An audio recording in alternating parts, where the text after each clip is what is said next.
하나님 말씀 마태복음 5장 7절 다 같이 읽겠습니다. 긍휼히 여기는 자는 복이 있나니 저희가 긍휼히 여김을 받을 것이니요. 아멘. 팔복 중 다섯 번째 복으로서 긍휼히 여기는 자가 받을 복을 말하고 있습니다. 이러한 자들은 하나님 아버지께로부터 긍휼히 여김을 받게 됩니다. 첫 번째부터 네 번째까지의 복이 하나님과의 관계에 초점이 맞춰져 있다면 다섯 번째부터 여덟 번째까지의 복은 사람과의 관계에 초점이 맞춰져 있습니다. 다시 말하면 첫 번째부터 네 번째까지의 복은 하나님과의 수직적인 관계에서 이 세상을 살아가는 천국을 소유한 하나님의 백성들이 하나님을 향하여 마땅히 가져야 하는 신앙적인 태도와 마음가짐을 말합니다. 반면에 다섯 번째부터 여덟 번째까지의 복은 사람과의 수평적인 관계에서 구원받은 성도들이 사람을 향하여 마땅히 가져야 하는 신앙적인 태도와 마음가짐을 말하고 있습니다. 긍휼이라는 말은 자비와 연결이 됩니다. 죄에 대한 용서, 그리고 세상으로부터 조롱당하는 자, 궁핍한 자를 향한 동정하는 마음을 의미합니다. 자, 마태복음 6장 14절 15절입니다. 너희가 사람의 과실을 용서하면 너희 천부께서도 너희 과실을 용서하시려니와 너희가 사람의 과실을 용서하지 아니하면 너희 아버지께서도 너희 과실을 용서하지 아니하시리라. 바로 자비는 죄에 대한 용서를 말합니다. 우리가 사람의 과실을 마땅히 용서해야 하는데 이것은 우리가 먼저, 우리 자신이 먼저 하나님의 자비로 인하여 죄에서 용서를 받았기 때문입니다. 히브리어로 긍휼에 해당하는 단어는 라함입니다. 이 라함이라는 단어는 여자의 자궁을 뜻하는 말에서 유래가 되었습니다. 그래서 긍휼이라는 말은 아이를 임신한 어머니가 태아를 향하여 가지는 애틋하고 각별한 사랑을 말합니다. 바로 긍휼이라고 하는 것은 모성애와 직결이 됩니다. 자, 히브리서 2장 17절 18절 읽겠습니다. 그러므로 저가 범사의 형제들과 같이 되심이 마땅하도다. 이는 하나님의 일에 자비하고 충성된 대제사장이 되어 백성의 죄를 구속하려 하심이라. 자기가 시험을 받아 고난을 당하셨은즉 시험을 받는 자들을 능히 도우시느니라. 바로 이 땅에 영원한 대제사장으로 오신 예수님의 성품을 말하고 있는데 바로 그는 자비하시고 또 충성된 분이시라는 겁니다. 여기서 자비는 죄인된 인간들을 향한 예수님의 마음과 성품을 말하고 충성되다는 것은 하나님 아버지를 향한 예수님의 마음을 말합니다. 그는 죄인된 인간들을 긍휼히 여기고 또 자비로우셔서 인간을 위하여 이 땅에 사람으로 오셔서 십자가 고난을 당하심으로써 죄에서 우리를 구원해 주셨습니다. 한편으로 예수님께서는 하나님 아버지께 충성된 자로서 그는 근본 하나님의 본체로서 하나님과 동등되시나 오히려 자기를 비워 종의 형체를 가지셨고 사람과 같이 자신을 낮추시고 십자가에 달려 죽기까지 복종하셨습니다. 이처럼 영원한 대제사장으로 오신 예수님께서 인간을 향하여 그 성품을 나타내 주셨는데 바로 그것이 자비라는 것입니다. 자, 또 4장 14절부터 16절까지입니다.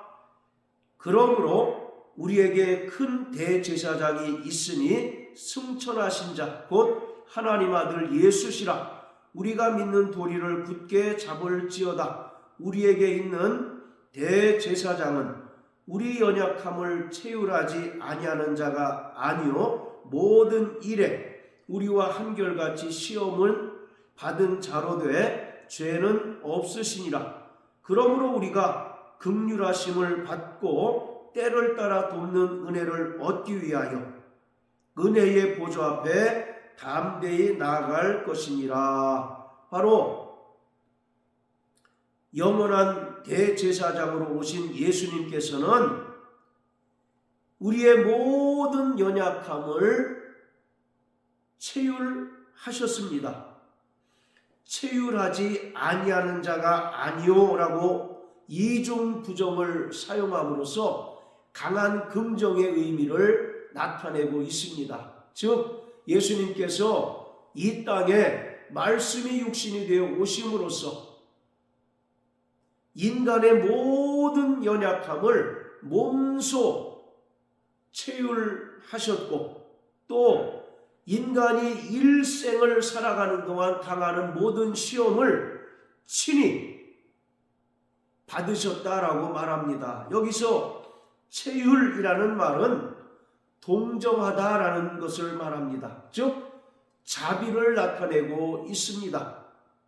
그런데 예수님께서 죄인된 인간을 향하여 긍휼히 여기시고 또 자비로운 마음을 품으시는 것은 그가 이 땅에 사람으로 오셔서 인간의 모든 연약함을 몸소 겪으시고 몸소 당하셨기에 그것이 더욱더 설득력이 있고 더욱더 우리에게 큰 은혜가 된다는 것입니다. 그렇기 때문에 16절에 우리가 긍휼하심을 받고 때를 따라 돕는 은혜를 얻기 위하여 은혜의 보좌 앞에 담대히 나가야 한다라고 말합니다. 이것은 회개를 말합니다. 구약의 대제사장이 대속죄일에 그 피를 가지고 은혜의 보좌 앞에 나가 피를 뿌림으로써 이스라엘 백성들이 속죄를 받고 죄의 용서를 받는 것처럼 은혜의 보좌 앞에 담대히 나간다는 것은 회개를 말합니다. 우리가 회개하는 근거는 무엇입니까? 바로 예수님께서 긍휼하시고 또 자비로우신 분이시기 때문입니다. 그러기에 우리는 담대히 예수의 피를 힘입어 은혜의 보좌 앞에 나아갈 수 있게 됩니다. 이처럼 긍휼 곧 자비라고 하는 것은 예수님께서 죄인된 인간들에게 나타내신 성품을 말합니다. 예수님의 긍휼하심과 자비로우신 성품으로 말미암아 그가 이 땅에 사람으로 오셨고 친히 십자가에 달려 죽으심으로써 우리가 구원함을 얻고 또 죄로부터 온전한 사함을 받고 용서를 받게 된 것입니다. 자, 그뿐만 아니라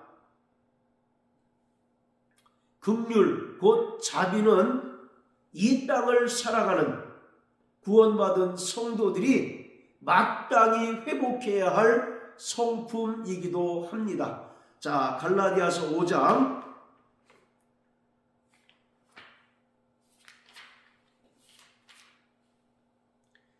22절부터 23절까지 읽겠습니다. 오직 성령의 열매는 사랑과 희락과 화평과 오래 참음과 자비와 양선과 충성과 온유와 절제니 이 같은 것을 금지할 법이 없느니라. 바로 성령의 9가지 열매에 대해서 말하는데 그 중에 자비가 들어 있습니다. 바로 성령의 9가지 열매는 예수님의 성품을 말합니다. 그리고 구원받은 성도들이 참여하고 또 회복해야 할 신의 성품을 가리키고 있습니다. 이처럼 구원받은 성도들 또한 이 땅을 살아가는 동안 철저히 성령의 인도하심을 따라서 이러한 성령의 열매를 맺어야 하고, 특별히 사람을 향하여 자비하고 긍휼한 마음을 품어서 과실을 용서하고 또 죄를 용서할 수 있는 자가 되어야 하는 것입니다. 자, 마태복음 18장을 다 같이 보시겠습니다. 마태복음 18장, 이 마태복음 18장은 바로 용서에 관한 예수님의 말씀입니다. 자, 그 중에서 23절부터 35절까지는 1만 달란트 빚진 자의 탕감에 대한 비유입니다. 어떤 이가 1만 달란트를 빚졌습니다. 1만 달란트는 인간이 도무지 갚을 수 없는 값을 말합니다. 즉 인간이 범한 원죄를 말하고 있습니다. 자, 그런데 26절, 27절 읽겠습니다. 그 종이 엎드려 절하며 가로되 내게 참으소서 다 갚으리이다 하거늘 그 종의 주인이 불쌍히 여겨 놓아 보내며 그 빚을 탕감하여 주었더니 도무지 갚을 수 없는 1만 달란트를 빚진 자가 주인에게 와서 절하되 내게 참으소서 다 갚겠습니다 라고 하였을 때 그 종의 주인이 불쌍히 여겼다라고 말합니다. 여기서 불쌍히라는 말이 긍휼히 여기다 라고 하는 의미입니다. 하나님께서는 그 앞에 나와 죄인임을 고백하는 자들을 불쌍히 여기십니다. 또 긍휼히 여겨 주십니다. 그래서 인간의 원죄를 모두 탕감해 주시고 인간의 원죄를 모두 용서해 주십니다. 그러기에 구원받은 성도들은 1만 달란트 빚진 자였었는데, 즉 첫사람 아담으로 말미암아 원죄에 속한 자들이었는데 하나님의 긍휼하심과 또 자비로우심으로 말미암아 1만 달란트 빚에서 탕감받게 되었습니다. 원죄로부터 탕감을 받고 용서를 받게 되었습니다. 할렐루야. 자, 그런데 1만 달란트 빚에서 탕감받은 자가 자기에게 100데나리온 빚진 자를 길에서 만났습니다. 그래서 28절에 붙들어 목을 잡고 가로되 빚을 갚으라 하매 그 동관이 엎드려 간구하여 가로되 나를 참아주소서. 갚으리이다 하되 허락하지 아니하고 이에 가서 저가 빚을 갚도록 옥에 가두거늘 자신은 도무지 갚을 수 없는 1만 달란트 빚에서 그 주인의 긍휼과 자비로우신 성품으로 인하여 탕감을 받았거늘 자기에게 빚을 진 100데나리온 빚을 진 사람을 용서하지 못하고 탕감해 주지 못하고 그를 데리고 옥에 가두어 버렸습니다. 여기서 100데나리온은 자범죄를 말합니다. 자, 그러자 33절부터 35절까지 읽겠습니다. 내가 너를 불쌍히 여김과 같이 너도 내 동관을 불쌍히 여김이 마땅치 아니하냐 하고 주인이 노하여 그 빚을 다 갚도록 저를 옥졸들에게 붙이니라. 너희가 각각 중심으로 형제를 용서하지 아니하면 내 천부께서도 너희에게 이와 같이 하시리라. 바로 자기에게 100데나리온 빚진 자를 탕감해 주지 못한 자를 그 주인은 옥졸에 붙이고 말았습니다. 그러면서 너희가 각각 중심으로 형제를 용서하지 않으면 내 천부께서도 너희에게 이와 같이 하시겠다라고 예수님께서 말씀하고 있습니다. 이처럼 우리가 사람에게 긍휼한 마음을 품고 또 죄를 용서해 주고 형제의 과실을 용서해 줘야 하는 분명한 근거는 우리가 1만 달란트 빚을 진 자였는데 하나님 아버지의 긍휼과 자비로우심으로 인하여 그 빚으로부터 탕감을 받은 것에 있습니다. 도무지 갚을 능력이 없어서 그 빚으로 인하여 옥에 갇혀야 하는 형편이었지만 하나님께서 우리를 자비로운 성품으로 탕감해 주시고 용서해 주셔서 우리가 구원받은 하나님의 자녀가 된 것입니다. 그런데 내게 100데나리온 빚진 자를 용서해 주지 못하고 탕감하지 못하면 하나님께서도 우리의 죄를 용서하지 않으시겠다라고 말씀하고 있습니다. 그렇기 때문에 바로 사람을 또 형제를 긍휼히 여기고 또 과실을 용서해야 하는 것은 우리의 선택의 문제가 아니라 바로 반드시 행해야 하는 필수적인 행위인 것입니다. 왜냐하면 우리가 하나님 아버지께로부터 1만 달란트 빚을 탕감받은 자이기 때문입니다. 빌립보서 2장 5절에 보면 그리스도 예수의 마음을 품으라고 말씀하고 있습니다.